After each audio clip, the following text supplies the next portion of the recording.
Ladies and gentlemen, hey, hi, how you doing? Welcome back to the channel. Thank you so much for stopping by. With the Season 6 update earlier this week in Warzone and Modern Warfare 3, kind of as a surprise, we ended up getting a couple of new attachments added to the game. And initially, the patch notes actually referenced these, and their descriptions were pretty interesting. And so today I wanted to go through and fully unlock these attachments, have them available to test, and talk about if they are worth using over some of the main meta attachments that we of course already have in the game. So 3 new attachments were added in. 2 of them were muzzles, 1 was an underbarrel. The first muzzle is the binate suppressor, a large caliber suppressor with an integral laser for tactical low profile action. Now we have other suppressors that have built-in lasers. They sometimes offer a faster ADS and stuff like that. We've got the Caster X1 compensator, a vented compensator designed to offer better muzzle control with higher caliber rounds, so like a heavy compensator basically. Then our underbarrel, which is by far the craziest description,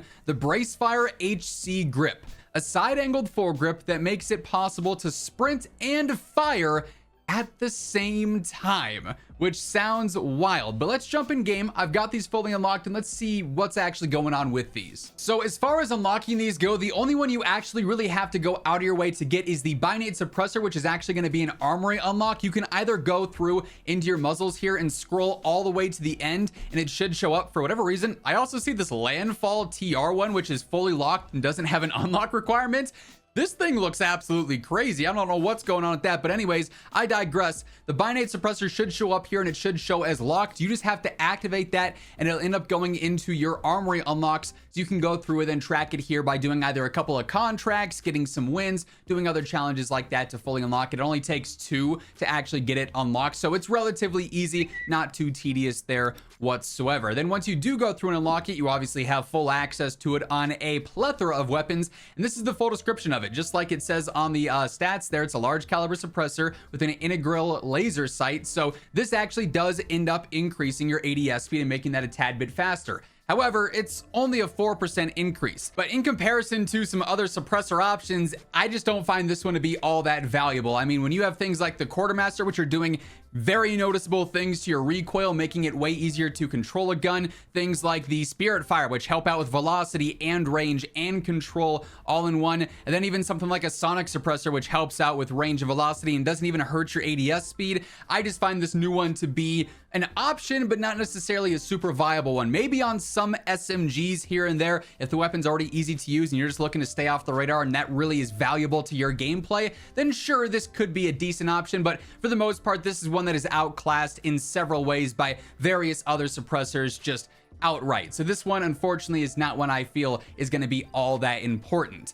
A big difference though, a big contender, is this Caster X1 compensator. This thing goes crazy. So not only does it say it helps out with your ADS speed a ton, it also helps out a lot with your horizontal recoil in specific. That's going absolutely nuts there. It does, however, end up hurting your velocity. Unfortunately though, this is one that is somewhat limited in its overall availability. Like if we were to go through and let's say I were to put on a different weapon here, let's say the BP50 for instance, it is not actually an option on my BP50. If you go through all your muzzles here and look for it, you're not going to find any X1 compensator in here. You have other ones that'll do similar stats here and there, but you're not going to find the one-to-one option. So it is somewhat limited, unfortunately, which is definitely a bit of a bummer. It is, for instance, available on something like the DTIR. You could throw it on this thing and it'd be a very good option, but it is limited in availability for what it's worth, which is, like I said, definitely a bummer. And also note here, in this case, it's actually not increasing the ADS speed. It says it's still actually a con here, even though it's not. So it seems to be a little bit of a buggy attachment, but for what it is, it's actually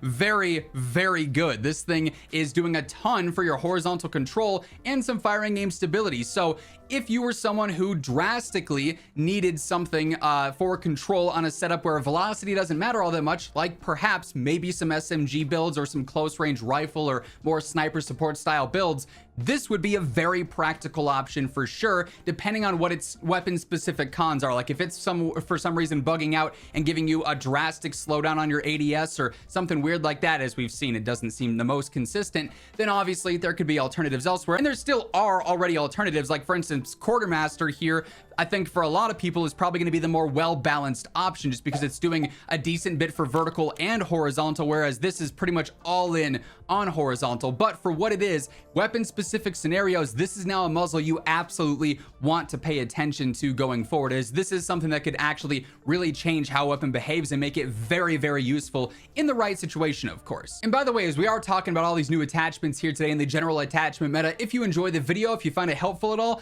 a like rating is always seriously appreciated. It helps grow the channel and share this video around to new viewers. And if you are one of those new viewers, or maybe you have not subscribed yet, we should change that. Every single day, I got you covered with news, updates, patch notes, meta breakdowns. It's all right here, so feel free to hit that subscribe button and turn on those post notifications. We then also have one more underbarrel, and unfortunately this one is also very exclusive, and it's not something you're gonna find on a lot of weapons. It's the Bracefire HC, and you actually get this one through simply leveling up the new LMG here, the Cast-Off, but this goes crazy on your tack stance and your movement speed. Look at your ADS movement speed, 96%.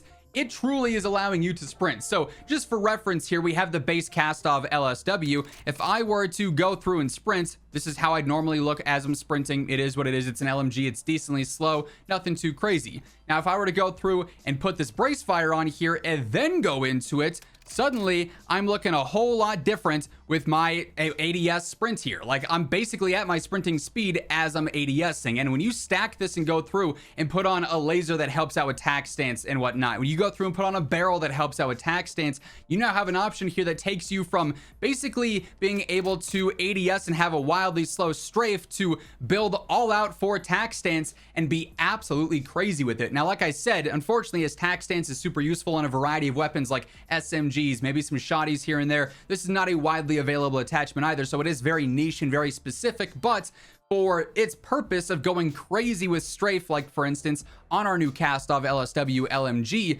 it's a very good choice as well. So long story short here, we have some new meta attachments, but they're only meta in specific situations. They are very limited in their general availability, and they're very good only for certain play styles and for certain scenarios. Whereas, you know, things like a Paracord Underbarrel or a Jack Slash or a Bruin Heavy are going to be more widely, common on a lot of meta loadouts because they offer versatility that these other attachments just don't here and there. But it is worth going through, in my opinion, unlocking these, because you never know the day you might want to be using a tack stance build that's crazy broken and this is a viable attachment, or an SMG that needs horizontal control, whereas that muzzle would be a viable attachment for sure. So, you know, go through, unlock these, get them, ready in case they ever do become a good option. And of course, moving into the future year of Black Ops 6 Warzone, it might come up in the meta as we see other adjustments made further on down the road. But just a heads up, yes, we do have some new attachments, and they are pretty crazy in some situations. That said, that's going to wrap things up for this video. If you enjoyed, like I said earlier, a like would be seriously appreciated. And if you're new here,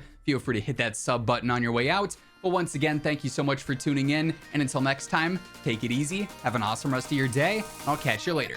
Peace out.